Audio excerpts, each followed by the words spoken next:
91.9 Friends FM. 24/7 live.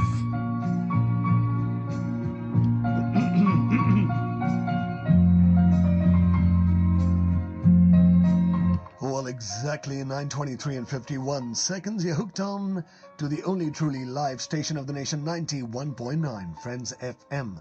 Well, this is Jimmy on the hot seat. Direct Dilse show means dil ke dil tak baatein hote rehte hain right here on the show right till 1 a.m. But right now, we have someone really super special. You know, I often wonder if she's a superwoman or if she is that super lady. Because trust me, she's even much more than that. Yes, none other than Mrs. Apurva Purohit, who is the president of the Jagran Group, one of India's largest multimedia conglomerates. With over 3 decades of experience in media and entertainment industry. Trust me, she truly rocks. Well, in the past, she has been associated with BCCL, Z Telefilms. She's also been a part of the launch of TV brands like Zoom, the relaunch strategy for Z TV, and it goes on. Well, she's been ranked as one of the top 30 most powerful women in business as per Business Today in 2016, 2018, 2019.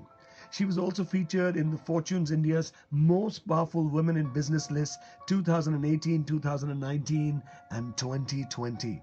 Trust me, she is truly awesome because she's not just an amazing person right there at the helm of the industry, but she's also written books. Yes, lady, you're not a man.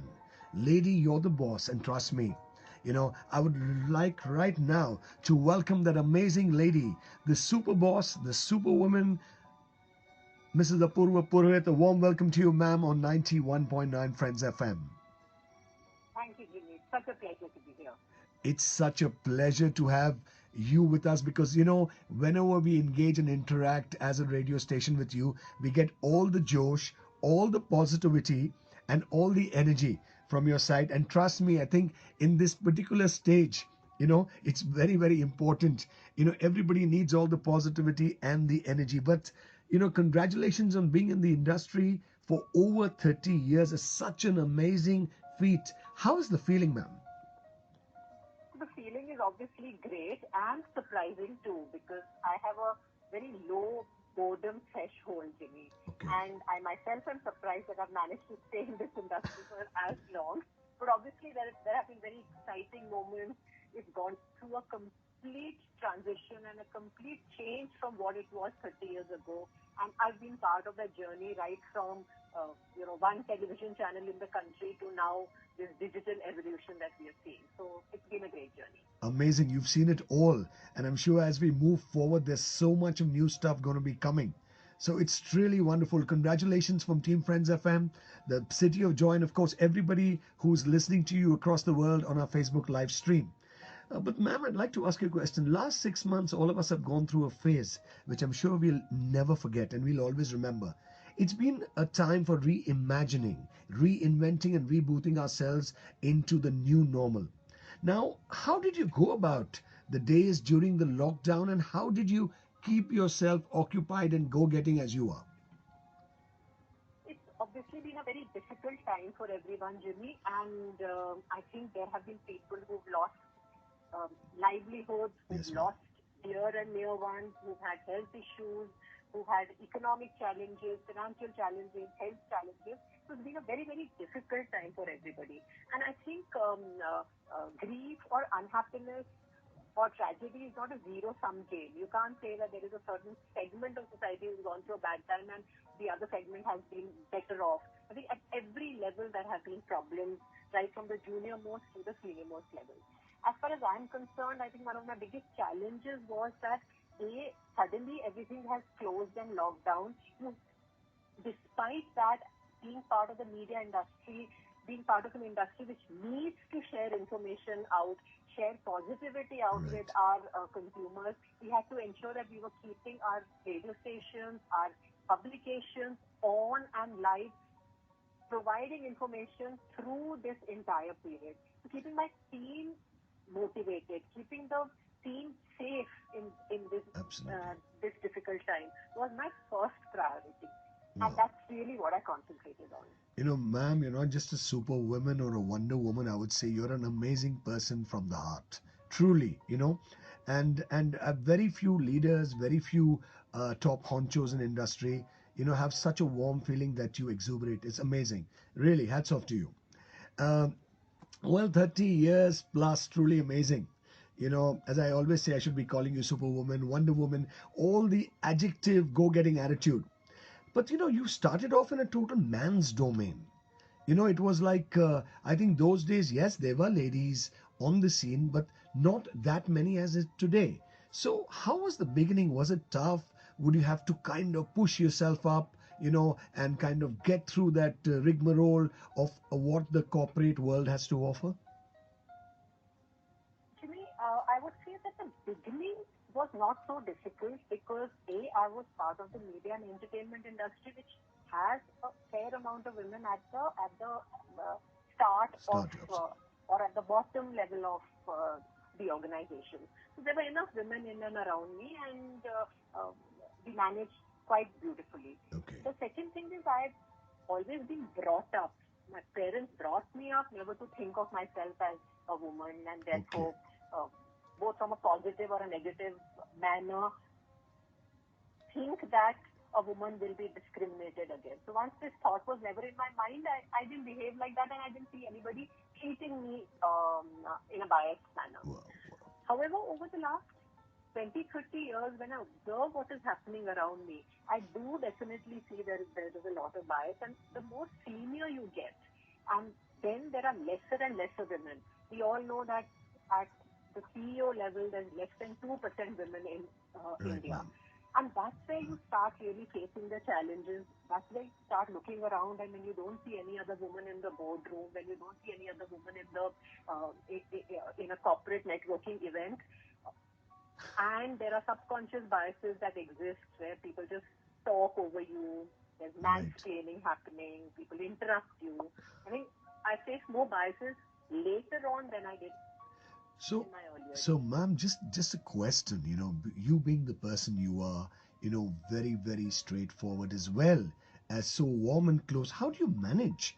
I'm sure there's a lot of ladies out there who is listening to you right now would like to know how do you manage these situations when you kind of get interrupted or when someone tries to kind of uh, put a down level kind of attitude. How do you manage these situations? There are times, of course, where you don't want to fight because there are so many other battles you have fought, so many other Right, wars ma'am. you have won, not only as a woman but also as a manager and a leader in challenging environments. So Right. there come times where you say that let me not argue, okay, if he's talking over me or if he's trying to explain to me something that I know better than him. I don't want to Okay.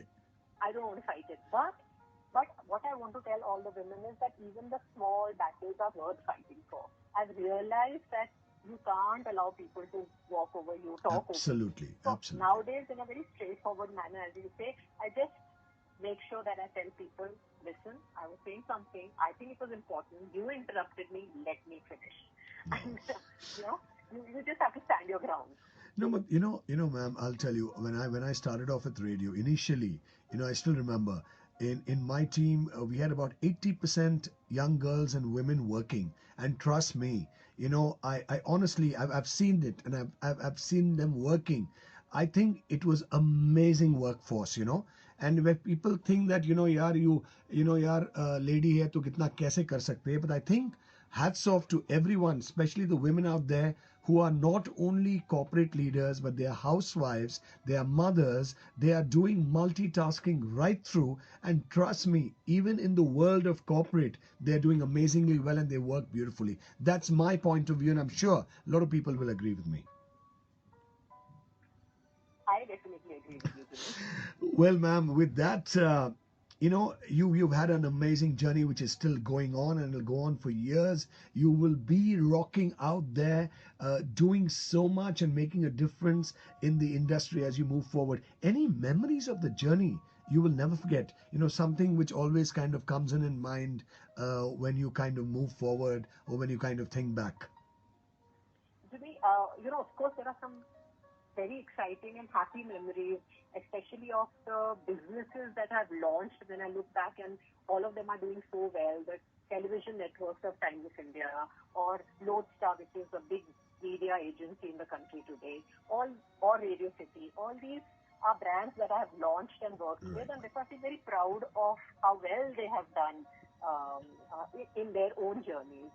However, you always end up vividly remembering some of your earliest memories, and I just want to give the listeners a sense of how much media has changed by narrating a couple of examples. So, we've done something called SEAT ticket ratings. Okay. Now, this day and age where there are so many algorithms and so many infographics which at every point are actually analyzing every ball, 30 years ago it was not so. We had designed something called a rating system to decide how well a batsman or a bowler was performing. And when the match was actually going on and the Doordarshan van used to be, with a cameraman used to be sitting and covering that match, we actually used to manually write the ratings and put it in front of the camera so the viewer could see it. I mean, that's how we have actually Absolutely. seen the beginnings of media and and what media was. It was so basic 20 years ago, and nobody can even fathom that someone's writing out the ratings and putting it in front of a television camera. The other story, since we're talking to Calcutta, Jimmy, is something to do with ABP, which is so interesting. So we had launched Palmolive soap and skincare, and the different types of skin was a new thing for the consumer. So we did something called the tissue test, and we actually wanted to paste tissues on every ad, in every magazine or newspaper. And the only paper who agreed to do it was ABP. Wow. Despite the fact that they had lakhs of copies they had to print in the night, but they agreed that they would put a tissue paper attached to each paper, and that's how we launched Palmolive soap in the country. Wow, it's amazing. This is truly amazing. I remember when I started radio, there was nothing like digital, and we used to get these postcards with letters and small little things we used to read out. So and I think I always say the digital revolution is just the beginning. There's so much more, I'm sure, which will be coming our way. Who knows, we'll be having algorithms and we'll be having holograms, and maybe guests sitting in Bombay or Delhi will be in my studios in a hologramic face, baby. Who knows? I'm just trying to... Who knows? Absolutely, Jimmy, you're right. In fact, that's exactly how I imagine the future, that we will be talking to holograms of each other. But I'm sure one thing that will not change is the fact that through radio, the joy that you spread, Jimmy, and the joy so many RJs spread across the country will always remain. Absolutely, ma'am. There's nothing like connecting, coming close, talking to people. I think, some way or another, it's sad, but the digital world, everyone is on WhatsApp and communication through the phone. People have actually stopped talking to each other, and some way or another, radio kind of works beautifully in that space, of engaging. That's amazing. But also, talking about you being truly amazing, you've written these amazing books, which truly emphasizes women power, and the expressions within those books are so put forward brilliantly. I'm sure many of them are from some experiences you have had, ma'am. Like you've written Lady You're Not a Man, Lady You're the Boss. Can you share some insight? Some of them have been maybe from what you've engaged with people as well as your personal experiences. Is the book formatted on those lines? Both the books are completely based on personal experiences as well as experiences of the women that I've worked with and seen around me. And Jimmy, the reason I wrote both these books is because I wanted women who are working so hard out there to feel that they are not alone, that there are others who are going through similar challenges, that there's an entire sisterhood that exists. And I think if women read the books and realize that the stories that they are reading in the book is nothing but a reflection of what they themselves are going through, they will feel empowered and emboldened. That if she could do it, so can I. And essentially, that was the reason I wrote it. Amazing. Trust me, you've got a huge iconic following. A lot of people look up to you and want to be like you. I think somewhere or another, these books have actually created a spark, many of them fires also. And people love you for what you are. And for many idolize you and want to be like you. It's truly amazing. I think some way or another you have connected through your books. It's not just in the media industry, but the books have actually made a lot of women, and I've seen it myself, kind of being so positive and go getting, not losing hope, and moving forward in life, wanting to reach a goal which they dream of. Amazing, ma'am. Amazing. Now, if I. Uh, all of us have some secret sauce in our lives, and I think all of us are successful in our own way. But two, three things that I personally believe have helped me along this journey. A is really having very positive mindset. Right, So, whatever challenges, and everybody goes through tough times, right? So, whatever right. challenges I face, whatever obstacles I face, I've approached it positively with the understanding that only I can be in control of my life. Wow. Only I can build the bridge across which I have to walk. So taking personal accountability for my own life, my own career has really helped me. And I think finally a lot of self-reflection. And indeed, moments like this, while we look at the negative impact of the pandemic, one of the positives of the pandemic, Jimmy, has been the fact that it has ensured that our frenzied lifestyle has paused for a moment. And Absolutely, in ma'am. that pause, are we doing self-reflection? And I believe growth for me has come from a lot of introspection and self-reflection, thinking about what I am, what I want to do, what does success mean to me, how do I define my personal version of success, and then going after it. I Wow. think these are two, three things that have helped me. Absolutely, I truly agree with you. I think belief in yourself, positivity within, go-getting attitude in terms of whatever the situation may be. Because when the bar graph goes down, it has to come up. I always believe in the nature's thought that the waves on a seashore move forward by going up and down. You will never find them straight. So that's what life is all about. And ma'am, one amazing thing I've just come to know that you are an avid sports follower and have represented Tamil Nadu in hockey in 1984-87. I can't believe that. It's amazing. Yes, yes, yes. I was amazed myself when that happened, but just But innocuously starting off by playing for the school team, I ended up playing for Tamil Nadu. So that amazing. was But do you still on and off? I know I shouldn't be asking you this, but do you still on and off? Kind of when you get a chance, hit the ball with the hockey. I remember when I used to play hockey, people were too scared to come near me because I never used to hit the ball. I used to always hit the legs of the opponent. So they refused to come near me, and I was always at the defense area. So do you still do get a chance to kind of take a swing and maybe do a little gaming sometime or another? I definitely do gaming, and I definitely take shots at people, but not of the physical variety. Okay, great. Thank you. No, I'm sure, and trust me, I think, face to face, when you speak, you have all the ears and the eyes to your attention. Well, lady, trust me, you're truly the boss, and you have proved it time and again. Uh, what message, ma'am, would you like to give to the listeners on radio and the world who's listening to you on our FB live stream? What would you like to tell them, ma'am? I think the single most important message really emanates from the last 6, 9 months that all of us have gone through, the crisis that all of us have faced, and I would ask people that think of this pause as a moment in which to reboot your life.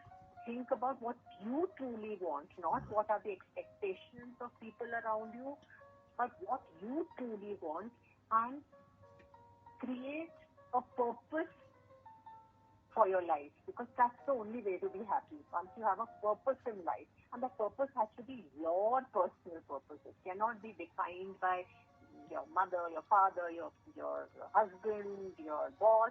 It has to be your purpose. Personally.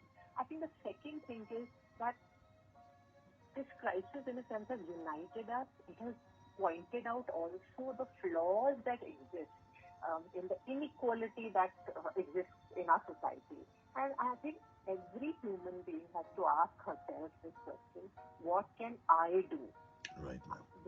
We can't wait for the government, or we can't wait for the, leaders or the medical experts to come and solve our problems.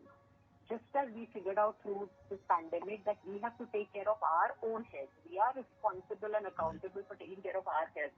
Similarly, we have to be accountable for society. What can you and I do to help people around Right, us? ma'am. These are the two very strong messages I would leave with people. Amazing from the heart. Truly, truly the boss. Ma'am, it's been such a pleasure talking to you because you've always been so motivating, so positive with all the josh and the energy. Trust me, I'm sure you've rocked quite a few seats right now in the city of Calcutta, especially when women are listening to you and young girls are listening to you. It's truly been amazing. And thank you so much for joining us absolutely live and giving us a little time of yours to be with us on 91.9 Friends FM. Thank you, Jimmy. Thank you so much. All the best to you. God bless everyone. Thank you, and wishing you a beautiful Christmas and a festive season ahead. And always saying that all of us are counting down to 2021, looking very positively, and wishing you a beautiful year ahead, ma'am. Thank you and God bless. Thank you once again for joining us. Really appreciate it. Goodbye, Jimmy. Goodbye and take care. God bless and good night. Well, that was amazing. The